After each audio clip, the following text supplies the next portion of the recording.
आपको अहम खबर देंगे। वज़ीर आज़म इमरान खान ने टैक्स इस्लाहात पर इजलास तलब कर लिया है। अपडेट कर रहे हैं आपको। टैक्स इस्लाहात पर इजलास वज़ीर आज़म की सरबराही में कुछ देर बाद होगा। वज़ीर आज़म को टैक्स वसूलियों पर ब्रीफिंग दी जाएगी।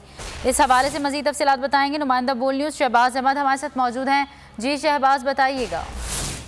जी देखिए, हुकूमत ने जो बजट 2021-22 है उसकी तैयारियों का आगाज कर दिया है। वज़ीर आज़म इमरान खान ने मुआशी टीम को वज़ीर आज़म हाउस में तलब कर लिया। फिर कुछ देर के बाद ये आला सतही इजलास होगा। इसमें वज़ीर खजाना, उसके अलावा चेयरमैन FBR, मुआविन खुसूसी वकार मसूद समेत जो मुआशी टीम के अरकान है वो इस इजलास में शरीक होंगे।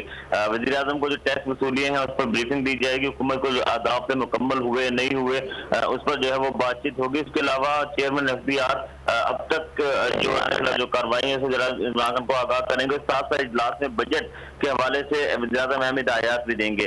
उसके साथ साथ इस वक्त जो FBR के आइंदा साल के अहदाफ होंगे वो भी अच्छे इजलास में मुकर्रर किए जाएंगे। और ये बहुत इंपॉर्टेंट इजलास है जिसमें एक तो जो बजट है उसकी तरजीहात तय की जाएंगी। दूसरा वज़ीर आज़म इमरान खान जो बजट में रिलीफ के लिए जो है अहम हिदायत। जी बहुत शुक्रिया शहबाज अहमद तफसीलात के लिए।